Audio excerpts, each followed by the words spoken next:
राम राम भाइयों। I hope मेरे सारे भाई बढ़िया ही होंगे। सो भाइयों, अभी अपने इंस्टाग्राम पे और यूट्यूब के कमेंट सेक्शन में और काफ़ी भाइयों ने मुझे डीएम भी करा, कुछ क्वेरीज थी उनकी। लाइक इन टर्म्स ऑफ मेरे सनरूफ लगवाने के बाद इंश्योरेंस का हुआ है और लीकेज का कोई इशू तो नहीं है। तो आज वही सब टॉपिक पे बात करेंगे। बाकी हमारे कुछ भाइयों ने रोमांचक कमेंट भी करे हैं हमारे पोस्ट के ऊपर।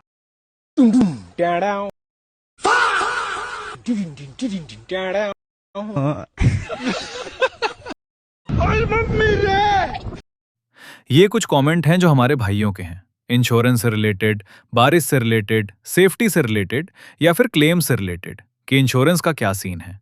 तो अभी मैं स्क्रीन पे आपको जो मेरा इंश्योरेंस प्रपोजल था वो यहाँ पर शो कर दूंगा। तो अगर आप यहाँ देखोगे सबसे पहले स्क्रीन पे, तो कोटेशन के अंदर ये सनरूफ ऑलरेडी एंडोज्ड है मेरा। ये टाटा का कार इंश्योरेंस है जो मैंने परचेज करा है। मे भी बाकी और भी कंपनीज में भी ये प्रोविजन होता है कि आप ऐड करवा सकते हैं इसको, लाइक कोई भी आफ्टर मार्केट मॉडिफिकेशन को। बट ऑब्वियसली आपको इसकी कॉस्ट पे करनी पड़ेगी। इसके लिए मैंने 1 लाख का एज अ एक्सेसरी ऐड करवा रखा है। तो इन केस जब मेरे को कभी गॉड फॉरबिड क्लेम की जरूरत पड़ती है, तो मुझे इस सनरूफ की कॉस्टिंग के लिए 1 लाख रुपीज जो है वो मेरी इंश्योरेंस कंपनी पे करेगी।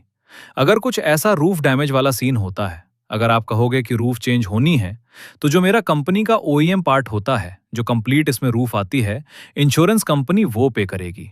But for this particular accessory company मेरे को 1 लाख रुपए तक का क्लेम वो भी पे करेगी, क्योंकि ये मैंने ऑलरेडी एंडोर्स करा रखी है अपनी पॉलिसी के।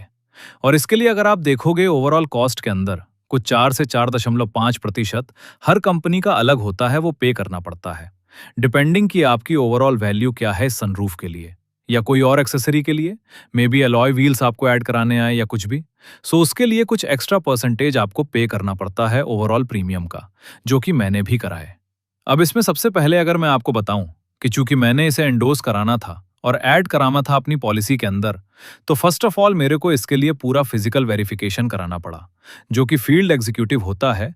कंपनी एक थर्ड पार्टी कंपनी हायर करती है जो आके इन डिटेल आपकी पूरी गाड़ी की वेरिफिकेशन करते हैं, कंसिडरिंग कि गाड़ी की करंट कंडीशन क्या है, कि उसके अंदर प्रॉपर फोटोज वीडियो सब कुछ होता है और एक एक चीज डिटेल में मेंशन होती है कि गाड़ी में क्या लगा हुआ है, क्या नहीं लगा हुआ है, गाड़ी किस कंडीशन में है, कितनी चली है, और अपनी सनरूफ की भी उसमें फोटोग्राफ्स पूरी होती।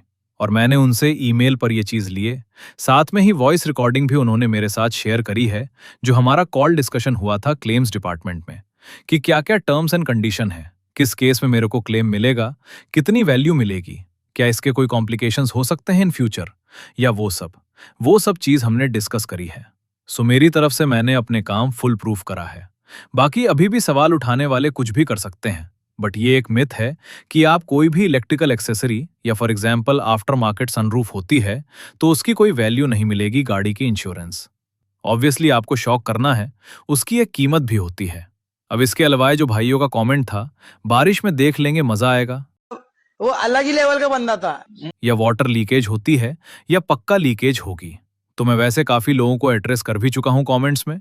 बट स्टिल आपको डाउट है तो मेरे चैनल पे पुरानी वीडियोस देखो, जिसमें मैंने बारिश में ड्राइव किया है और वॉश भी कराया है। And just to give you a brief guys, इसकी मैं कम से कम नहीं तो 6 से 7 बार प्रेशर वॉश करा चुका हूं अभी। वहां से आने के बाद भी ऑलमोस्ट 6 मंथ्स हो गए हैं, एक पैसे का कुछ भी इशू नहीं आया आज तक इसमें, एटलीस्ट फॉर नाउ। ऑब्वियसली आगे आएगा तो आपको सबसे पहले मैं ही बताऊंगा, बट हाँ ये अभी वारंटी में भी है, तो एज सच कोई इशू है नहीं। सर्विसिंग की पूरी लाइक सरदर्दी अभी सैनी मोटर्स की है, क्योंकि आपने पूछा तो मैं आपको बता देता हूं, इसके लिए भी मैं प्रेशर वॉच इसे कई बार करा चुका हूं, वो भी अपनी तरफ से। जब इसको आपको फिट करके देते हैं, पूरी जॉब कंप्लीट करके देते हैं, तो वो भी अपनी तरफ से वाटर टेस्टिंग, उसमें भी ब्लॉकेज का इशू आ सकता है, बट हाँ उसे आपको क्लीन रखना पड़ेगा। जो ये ट्रेन्स होते हैं पूरे इसके, ये पूरा चैनल आपको क्लीन रखना पड़ेगा। फिर आई डोंट थिंक सनरूफ में ऐसे कभी भी कोई इशू आपको आएगा, टाइमली अगर उसकी मेंटेनेंस हो रही है। आई होप आपके जो भी क्वेश्चन है मैं एड्रेस कर पाया, और सबसे पहले दिल से माफ़ी है अगर मैं आपके मैसेज को रिप्लाई नहीं कर पा रहा हूँ इंस्टाग्राम पे, या फिर आपके कमेंट्स पे एड्रेस नहीं कर पा रहा हूँ यूट्यूब पे। बाकी सब्सक्राइब करो, लाइक करो इस वीडियो को, शेयर करो जिन भी दोस्तों को सेम क्वेरी है या फिर वो भी ऐसी कोई मॉडिफिकेशन प्लान कर रहे हैं। बाकी हाँ ऑब्वियसली आपकी कोई क्वेरी है तो देर सबेर हो जाएगी, बट आपका भाई आपको रिप्लाई जरूर करेगा। मिलते हैं नेक्स्ट वीडियो में, तब तक सबको मेरा राम राम।